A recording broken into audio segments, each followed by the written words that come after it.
Hola, bienvenidos a Brain Books. Hoy presentamos el audio resumen del libro Astrofísica para gente con prisa. Espero que lo disfrutes. El cosmos es todo lo que es, todo lo que alguna vez fue y alguna vez será. Acompáñame. Hace una generación, el astrónomo Carl Sagan vino aquí y llevó a cientos de millones de personas a una gran aventura, la exploración del universo revelada por la ciencia. Es hora de volver a esos tiempos. El estreno del documental de divulgación científica Cosmos, una odisea del espacio-tiempo, es la continuación actualizada de la épica serie de televisión de 1980, Cosmos, un viaje personal, presentada por Carl Sagan. Ambos revelan la majestuosidad del universo a través de una narración profundamente científica, pero a la vez cercana, que lleva a los espectadores a un viaje por los aspectos más grandes y más pequeños de nuestro universo. Todos hemos mirado alguna vez al cielo nocturno y nos hemos preguntado por la naturaleza de las estrellas. En algún momento, todos hemos reflexionado sobre el origen del universo. Hemos pensado en la insignificancia de la humanidad y hemos intentado imaginar lo que podría estar ocurriendo en el cosmos. Es humano preguntarse por el mundo que habitamos, aunque pocos lleguemos a estudiar estas cuestiones en profundidad. La vida desvía nuestra atención y sin darnos cuenta nos preocupamos más por las redes sociales y las cosas materiales que por el funcionamiento interno del universo. Pero quiero que sepas que esa curiosidad sigue ahí. Dentro de cada adulto hastiado hay un niño que todavía se pregunta por esas luces parpadeantes en el cielo. Este libro está dirigido a ese niño interior, al ofrecernos una forma de entender el universo sencilla, pero relevante. Si estás preparado para emprender un viaje a las estrellas, Astrofísica para gente con prisa te está esperando. El libro que les traigo hoy ha sido escrito por el astrofísico Neil deGrasse Tyson, quien fue presentador de dicho documental. Neil no solo fue el ganador del libro del año en 2017 en la categoría científica en Amazon, sino también el número 1 en la lista de los más vendidos en la categoría de no ficción de The New York Times. Ese mismo año, encabezó la encuesta de los preferidos por los lectores en Goodreads. Iremos en un viaje a través del universo. Gracias a que Tyson utiliza términos sencillos para responder a las preguntas más profundas y arraigadas en su mente. Como diría Tyson, estamos a punto de iniciar un viaje que nos llevará desde lo infinitesimal hasta lo infinito, desde el amanecer del tiempo hasta el futuro lejano. Exploraremos galaxias, soles y mundos, navegaremos por las ondas gravitatorias del espacio-tiempo, encontraremos seres que viven en el fuego y en el hielo, exploraremos los planetas de las estrellas que nunca mueren, descubriremos átomos tan masivos como los soles y universos más pequeños que los átomos. El documental Cosmos es también una historia sobre nosotros mismos.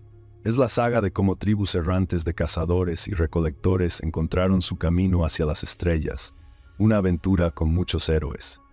Pero te diré algo, para hacer este viaje necesitamos imaginación, y yo sé que tú la tienes. Pero la imaginación por sí misma no es suficiente, porque la realidad de la naturaleza es mucho más maravillosa que cualquier cosa que podamos imaginar.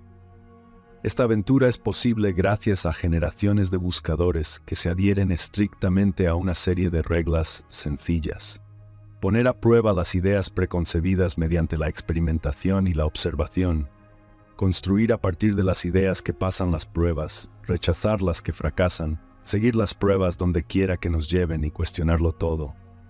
Aceptas estas condiciones y el cosmos será tuyo. Nuestro viaje se dividirá en 3 partes. Primera parte, el nacimiento del universo. Parte 2, el milagro que es el cielo estrellado. Y la tercera parte, nuestro maravilloso mundo. Quédate conmigo durante todo este podcast y descubre algo maravilloso que siempre ha estado a la vista. El nacimiento del universo es posiblemente la mejor historia de todos los tiempos. Hace casi 14.000 millones de años, todo el espacio, la materia y la energía del universo conocido se condensaban en un punto infinitesimal llamado singularidad. ¿Pero qué significa eso? Pues que una singularidad tiene una curvatura infinita en el espacio-tiempo, un volumen infinitamente pequeño, una densidad infinita y una gravedad infinita. Todos estos infinitos son difíciles de imaginar para el cerebro humano. Así que, en pocas palabras, una singularidad es incluso más pequeña que una trillonésima parte del tamaño del punto al final de esta frase. No te preocupes demasiado por imaginar lo que es la singularidad. Ni siquiera los científicos han podido dar una buena descripción de ella todavía. No sabemos cómo surgió la singularidad, ni sabemos qué fue realmente. Ninguna de las leyes actuales de la física es aplicable a la hora de describir la singularidad. Hoy en día utilizamos la relatividad general de Einstein para describir lo más grande, como planetas, sistemas solares o galaxias, mientras que utilizamos la mecánica cuántica para describir lo más pequeño, como átomos, partículas u ondas. Sin embargo, la singularidad reduce todas estas reglas a un solo punto, y exige que utilicemos una teoría unificada que pueda manejar lo grande y lo pequeño a la vez. Puede que no lo sepamos todo sobre la singularidad, pero sí sabemos que en algún momento empezó a expandirse con extrema rapidez. Bueno, estrictamente hablando, en algún momento es solo una descripción que se hace a la ligera, ya que el tiempo ni siquiera existía como tal antes de esta expansión. Ahora llamamos a este proceso Big Bang. Hemos abordado el Big Bang en otros videos que te invito a que le eches un vistazo, como Historia del tiempo, del Big Bang a los agujeros negros, el universo en una cáscara de nuez y breves respuestas a las grandes preguntas de Stephen Hawking.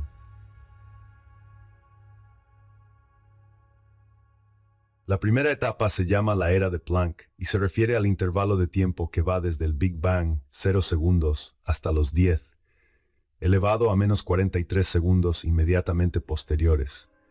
Al final de este intervalo, el universo solo había crecido hasta 10, elevado a menos 35 metros en tamaño. Estas escalas inimaginablemente pequeñas se denominan tiempo y longitud de Planck, respectivamente, en honor a Max Planck, el padre de la mecánica cuántica. Este es el escenario donde lo grande es pequeño, donde la relatividad y la mecánica cuántica se rompen. Las cuatro fuerzas fundamentales del universo se unen. El final de la era Planck está marcado por la separación de la gravedad de las demás fuerzas fundamentales. El universo siguió expandiéndose y surgieron las fuerzas electrodébiles y nuclear fuerte. Finalmente, la electrodébil se dividió en las fuerzas electromagnética y nuclear débil, formando las cuatro fuerzas básicas que conocemos hoy en día. Quizás se pregunte, ¿para qué sirven estas fuerzas y por qué debería preocuparme por ellas? De hecho, estas cuatro fuerzas fundamentales son los pilares de nuestro universo. La fuerza débil determina la desintegración radioactiva. La fuerza fuerte une las partículas en núcleos atómicos. La fuerza electromagnética mantiene unidas las moléculas y la gravedad interactúa con la materia. Todo lo que tocamos y vemos en nuestra vida cotidiana se rige por estas cuatro fuerzas, desde las partículas microscópicas más pequeñas hasta las estrellas del cielo. Una trillonésima de segundo después del Big Bang, el universo se convirtió en un caldero de quarks. En este caldero se mezclaban diferentes tipos de partículas subatómicas como quarks, leptones y bosones, además de sus contrapartes de antimateria. Interactuaban constantemente y emitían energía en forma de fotones, elementos de energía luminosa sin masa que son tanto ondas como partículas. El universo estaba lo suficientemente caliente como para que estos fotones convirtieran espontáneamente su energía en pares de partículas de materia y antimateria, que inmediatamente después se aniquilan, devolviendo su energía a los fotones. Así es como la materia y la antimateria se creaban y aniquilaban constantemente, luego se volvían a crear y después se aniquilaban de nuevo. Sí, esto era todo lo que había en el proceso. ¿Por qué nuestro universo no es más que unos fotones intangibles? ¿Cómo surgieron las estrellas del cielo y nuestro propio planeta? Grandes preguntas. La respuesta es que tuvimos mucha suerte. Cuando una de las fuerzas se dividió, el universo surgió con una asimetría o desigualdad realmente notable. Las partículas de materia superaban ligeramente a las de antimateria en una proporción de 1 × 1. Esta diminuta diferencia en la cantidad de partículas fue la que permitió que la partícula extra sobreviviera 1/1000ª de segundo después del Big Bang. Estas supervivientes se convirtieron en las fuentes de materia para la creación de las galaxias, las estrellas, los planetas e incluso el dispositivo que está utilizando para escuchar este audio ahora mismo. Ahora bien, el universo con un segundo de edad ya había crecido hasta alcanzar unos cuantos años luz de tamaño. El juego de la aniquilación de los quarks había terminado, pero los electrones seguían divirtiéndose. Mientras el universo seguía expandiéndose y enfriándose, los electrones continuaban aniquilándose hasta que no quedaba suficiente energía para continuar. Al final, solo 1.000.000.000ª parte de los electrones sobreviviría, mientras que el resto se aniquilaría con sus homólogos de antimateria en un mar de fotones. Todo esto ocurrió solo un segundo después del Big Bang. En los 2 minutos siguientes, protones y neutrones se unirían, formando los núcleos atómicos de los elementos básicos del universo. Los científicos han bautizado este proceso como nucleosíntesis del Big Bang. El 90% de la sopa de partículas resultante será hidrógeno, el 10% será helio, con trazas de isótopos de hidrógeno y litio. En este momento no veríamos un universo inmenso. Si pudiéramos ver el universo naciente, aparecería como una niebla opaca. Entonces, ¿qué se podía hacer? La respuesta era que se haga la luz. Durante cientos de miles de años, después de la breve nucleosíntesis del Big Bang, no ocurrió gran cosa en nuestra sopa de partículas.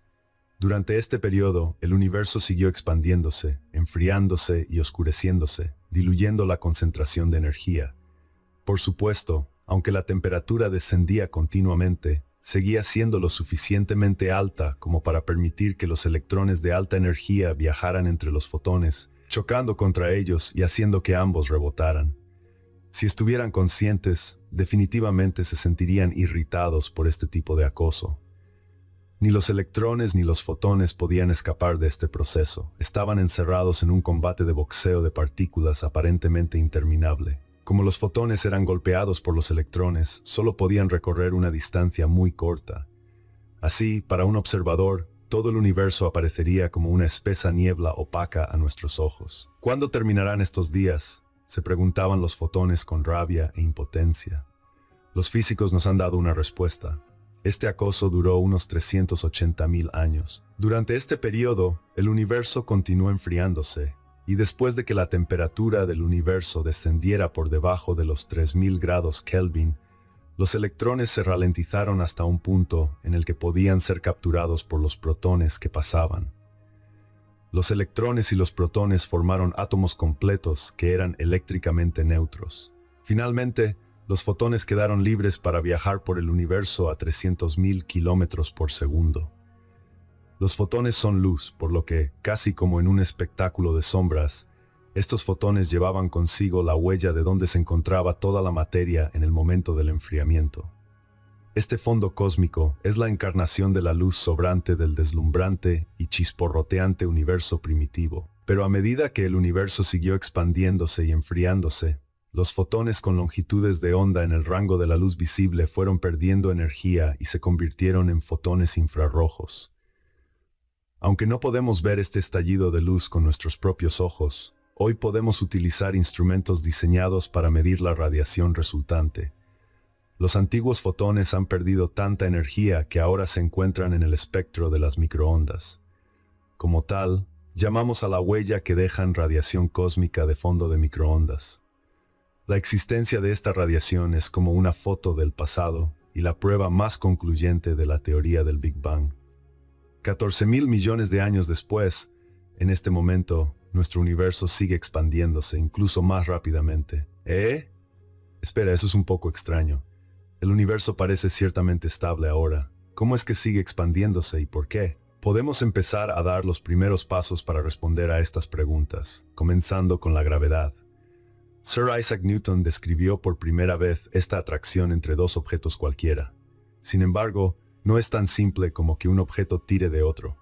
Más concretamente, las concentraciones de masa provocan deformaciones en el plano del espacio-tiempo. Estas deformaciones hacen que los objetos se muevan por el camino más corto hacia el otro. Simplemente, los objetos se mueven hacia donde se curva el espacio-tiempo. Esto plantea otra cuestión. Acabamos de mencionar que había una enorme cantidad de materia y energía justo después del nacimiento del universo. Así que ¿por qué esta materia no deformó el espacio-tiempo, atrajo todo junto y colapsó en una singularidad? Para responder a esta pregunta, recurrimos a uno de los más prominentes físicos de todos los tiempos, Albert Einstein.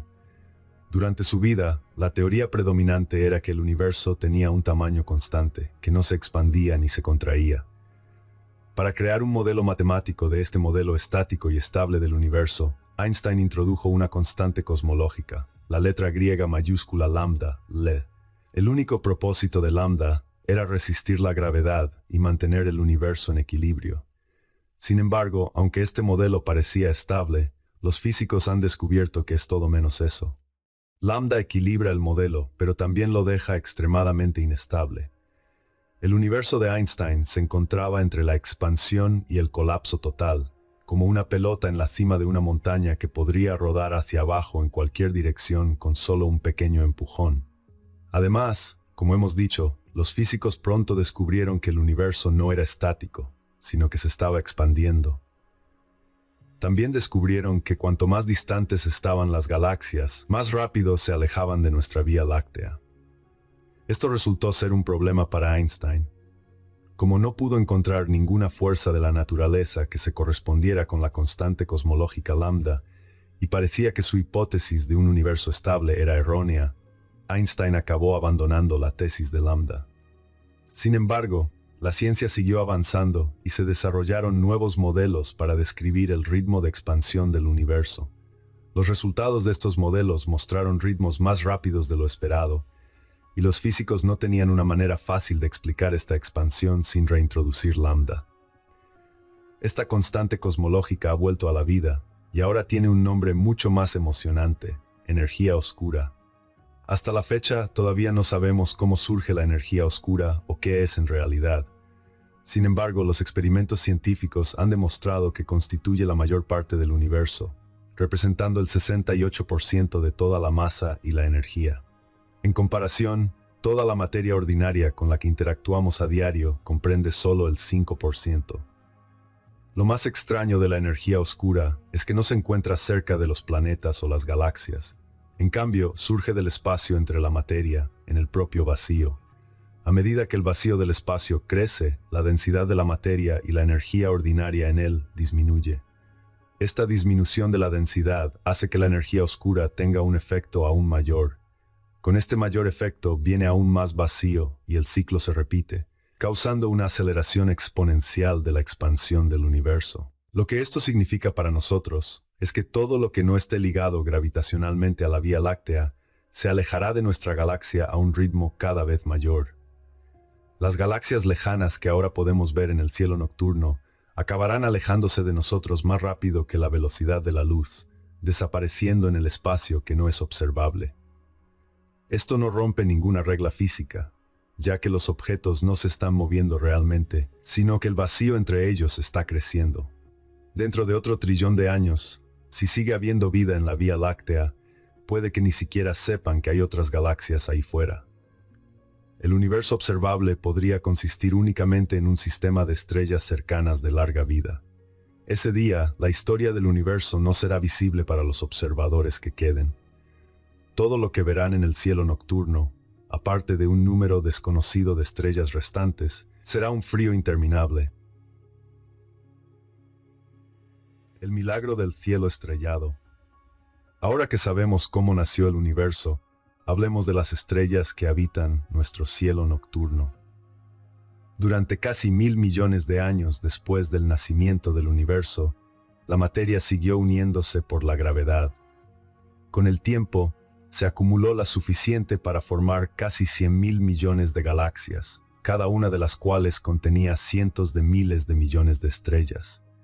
Estas estrellas eran en su mayoría masivas, de más de 10 veces el tamaño de nuestro Sol, lo que les permitió lograr la fusión termonuclear, el proceso por el que se crean los elementos. Sin embargo, su enorme masa provocaba reacciones termonucleares más intensas en su interior y un consumo más rápido de los combustibles nucleares. Estas estrellas eran más calientes y brillantes, pero tenían una vida más corta. Por lo tanto, consumían todo su combustible nuclear y comenzaban a desestabilizarse, terminando su vida de una de las formas más dramáticas posibles, explotando. Cada vez que una estrella estalla, se vuelve tan brillante que puede iluminar temporalmente toda su galaxia. Durante este proceso, emite más energía radioactiva que el Sol durante toda su vida. Para los observadores de la Tierra, estos destellos brillantes aparecen en el cielo nocturno como una estrella que ha aparecido de repente. Por eso la llamamos supernova, una estrella muy nueva. Aunque las explosiones de supernovas siguen produciéndose hoy en día en el universo, eran mucho más frecuentes en sus inicios. Fueron estas explosiones las que esparcieron sus núcleos ricos en elementos pesados por toda la galaxia, preparando el terreno para la formación de las numerosas estrellas que vemos hoy. Estos elementos más densos interactuaron con las nubes de gas interestelar para formar las estructuras que llamamos nebulosas. En estas fábricas estelares comenzó a surgir un gran número de estrellas estables y de larga vida. El Sol, el centro de nuestro sistema solar, es una de ellas. Con el tiempo, a lo largo de miles de millones de años, este proceso continuó, con la explosión de estrellas y el nacimiento de otras nuevas, hasta que nuestro cielo estrellado se convirtió en lo que es hoy. Ahora, cuando miramos hacia arriba, no vemos una sopa de partículas, sino un vibrante tapiz formado por innumerables estrellas, galaxias, cúmulos de galaxias, nubes de gas, cuásares y mucho más. Pero hay un problema. En el primer medio millón de años del universo, la materia ya había empezado a fusionarse en grupos más pequeños, que crecerían hasta convertirse en cúmulos y supercúmulos de galaxias. Después, el universo siguió expandiéndose rápidamente. En el universo había dos efectos contrapuestos. La gravedad quiere hacer que la materia se condense, pero la expansión quiere diluir. Sin embargo, al revisar sus cálculos, los físicos se dieron cuenta de que, incluso teniendo en cuenta toda la materia ordinaria en el universo, la gravedad no era ni de lejos lo suficientemente fuerte como para ganar este tira y afloja. Esto significa que nuestro universo no debería tener ninguna estructura y que debería haber sido destruido por las fuerzas de la energía oscura y la expansión del vacío resultante. No debería haber cúmulos, ni galaxias, ni estrellas. Tampoco deberíamos existir, pero obviamente existimos. Así que, ¿qué está pasando aquí? En la década de 1930, los astrofísicos estudiaron un enorme cúmulo de galaxias a 300 millones de años luz, con miles de galaxias orbitando alrededor de un centro. Sin embargo, todas estas galaxias se movían más rápido que la velocidad de escape del cúmulo, o centro de gravedad. La velocidad de escape es la velocidad a la que debe moverse algo para superar las fuerzas de gravedad que actúan sobre él. Dado que todas aquellas galaxias habían alcanzado esa velocidad, significaba que el cúmulo debería haberse desmoronado hace mucho tiempo. Sin embargo, los científicos determinaron que sigue allí y tiene más de 10.000 millones de años, casi tanto como el propio universo. Desde este primer descubrimiento, los científicos han tenido el mismo problema con muchos otros cúmulos de galaxias. Esto sugiere que existe algún tipo de masa inobservable, existe en alguna forma desconocida e invisible. Esta masa ausente se ha denominado materia oscura.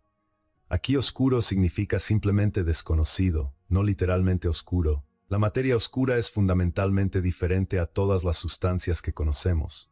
No emite ni absorbe luz. Tampoco participa de la fusión nuclear, el proceso de creación de núcleos.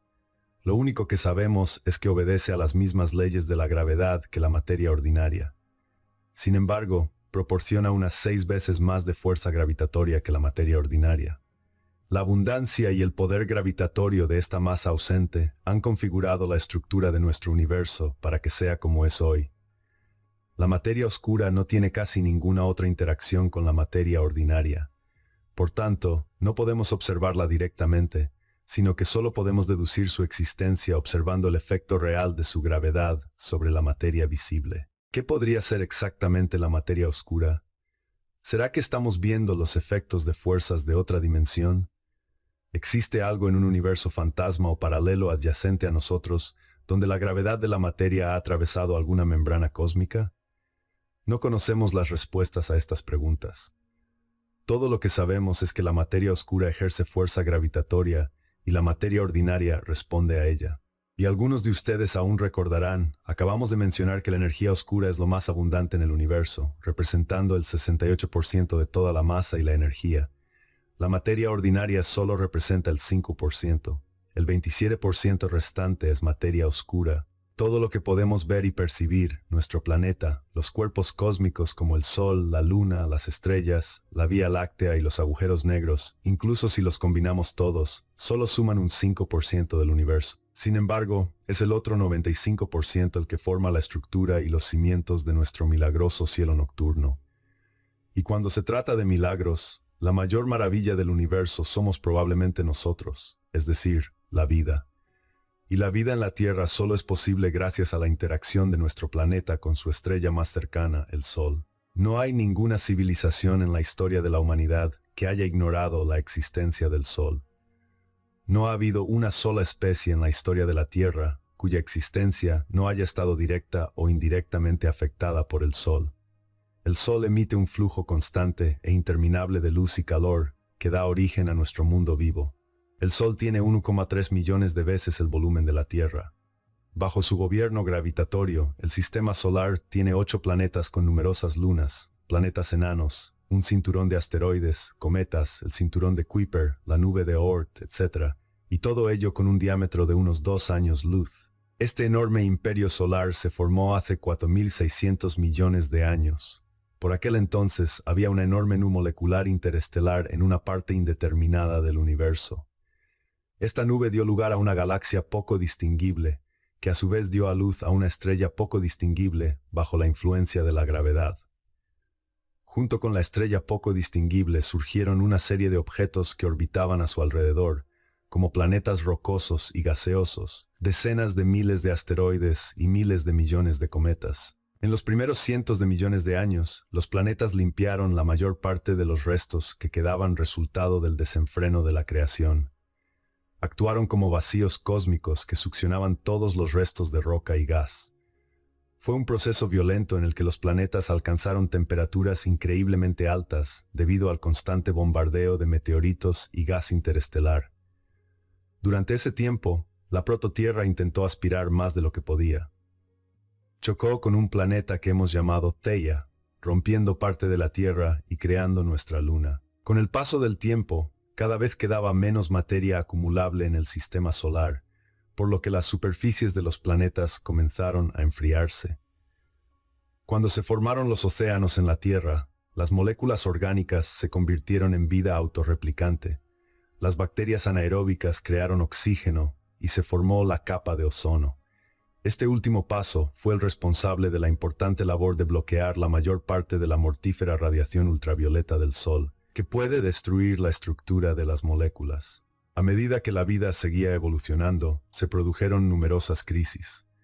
La más famosa tuvo lugar hace 65 millones de años, cuando un asteroide de 10 billones de toneladas golpeó la Tierra y provocó la extinción de los dinosaurios y otras especies. Especies que habían dominado la Tierra durante casi 170 millones de años. Por suerte para nosotros, con la desaparición de los dinosaurios, los mamíferos empezaron a ocupar los nichos ambientales vacantes. De estos mamíferos, hubo una rama que desarrolló un gran cerebro y se convirtieron en primates.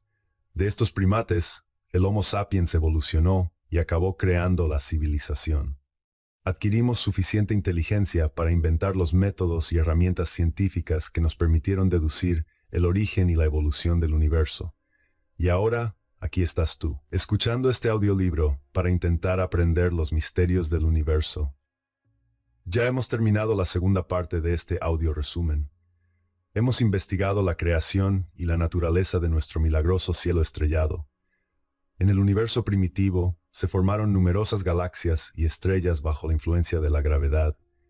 Finalmente, las explosiones de supernovas transportaron cantidades masivas de materia por toda la galaxia, creando la base de nuevas estrellas estables y de larga vida. La materia oscura proporcionó la estructura que moldea la forma actual del universo. Finalmente, hace 4.600 millones de años, una nube molecular interestelar colapsó bajo la influencia de la gravedad, dando origen al Sol y al mundo que hoy conocemos como Tierra. Nuestro maravilloso mundo. Muy bien, hemos hecho un viaje desde la creación universal hasta el nacimiento de nuestra querida Tierra. Pero hay muchos otros fenómenos astrofísicos fascinantes de los que aún no hemos hablado. Quizá el más maravilloso sea el hecho de que todos venimos de las estrellas. Pocas personas se dan cuenta de que a veces es necesario tener un conocimiento profundo y extenso del universo para responder a lo que parecen preguntas triviales.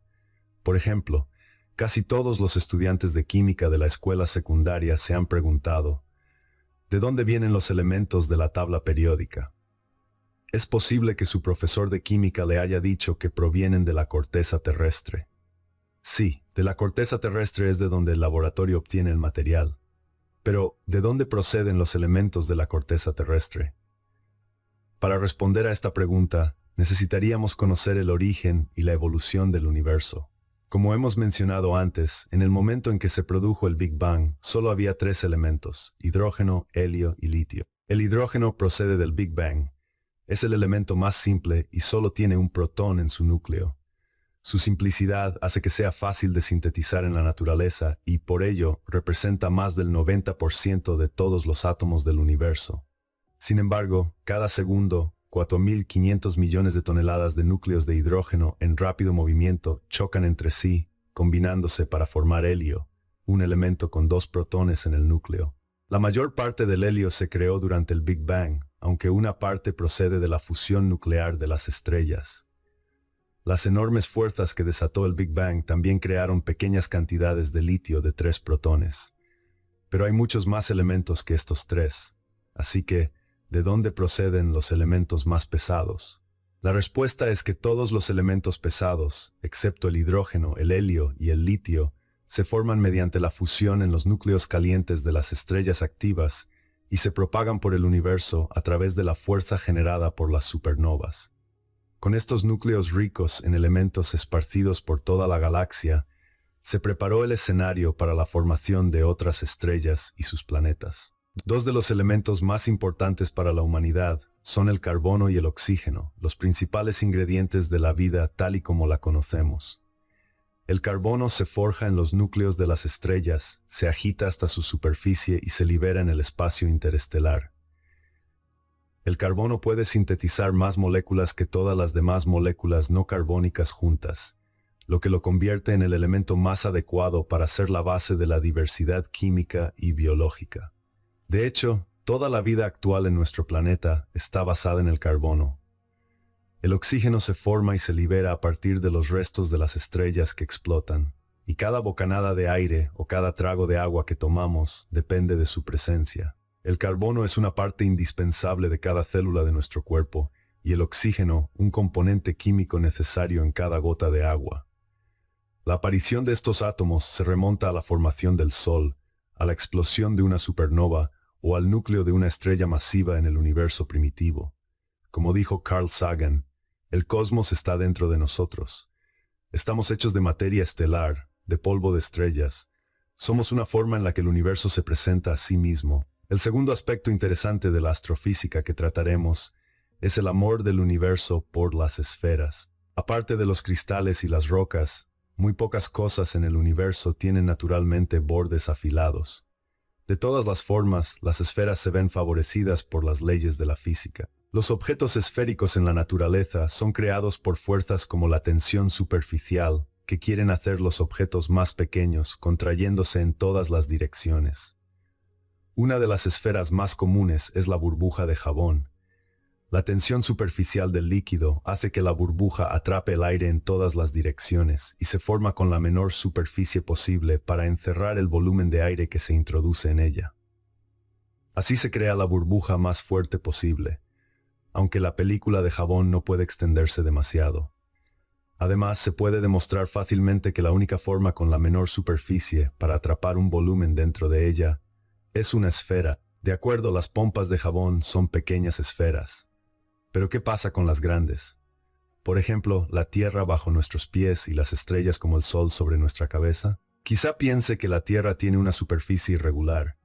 Esto es comprensible, ya que podemos observar formaciones como la montaña más alta, el monte Everest, o el valle más profundo, la fosa de las Marianas.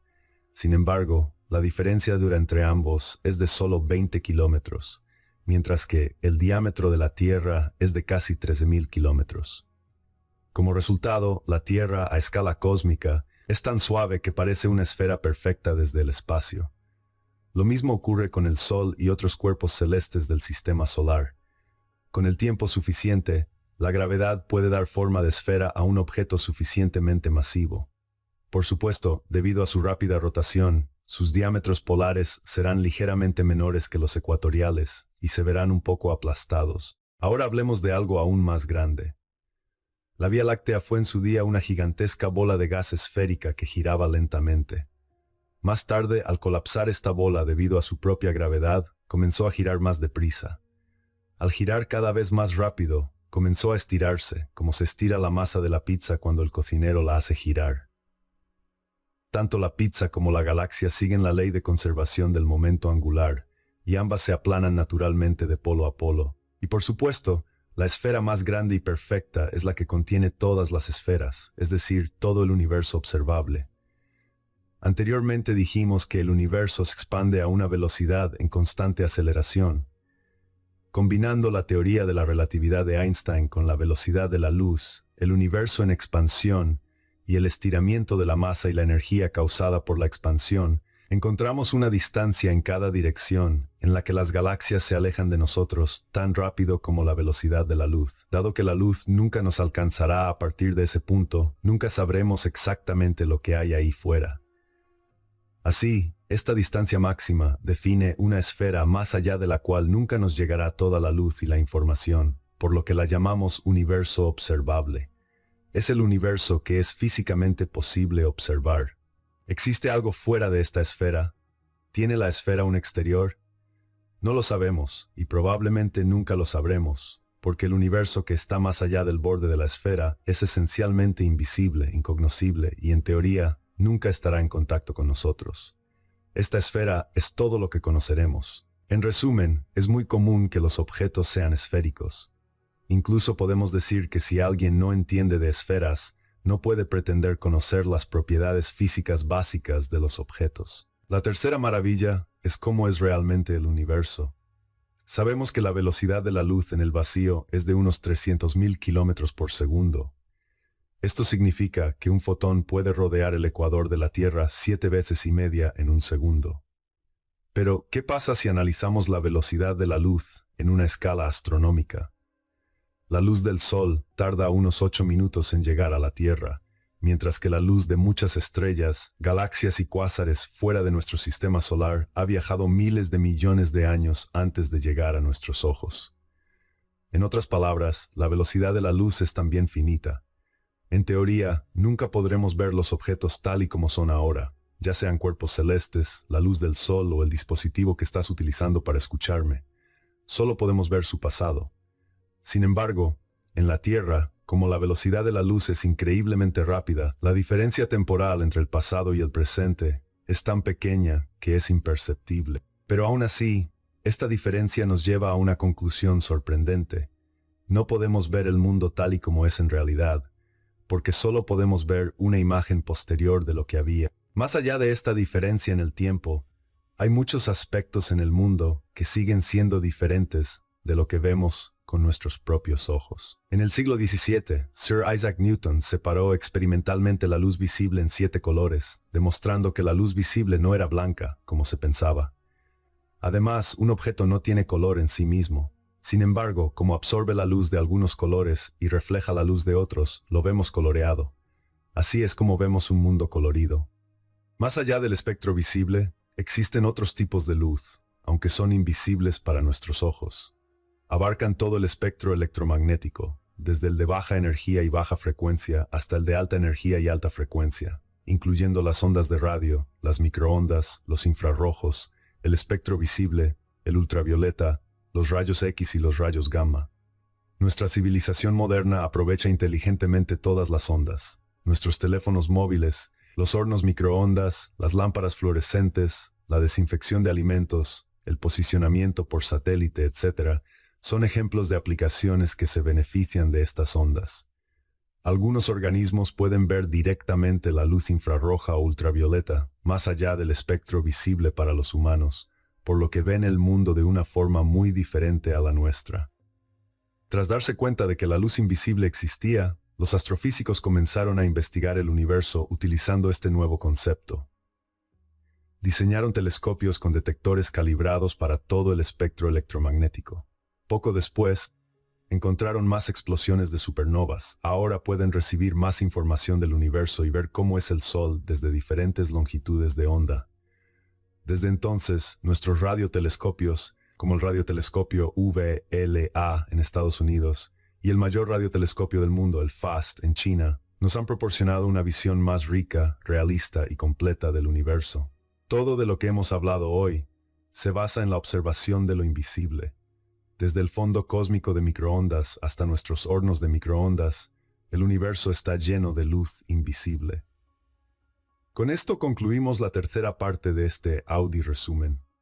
Hemos mostrado algunos aspectos importantes y maravillosos de la astrofísica, como de dónde proceden los elementos de la tabla periódica, por qué al universo le gustan las esferas y cómo podemos obtener una imagen más realista del universo. Para ya ir dando por finalizado este resumen, espero que te haya gustado y te diré unas palabras a modo de resumen. La astrofísica puede parecer muy remota para la mayoría de nosotros.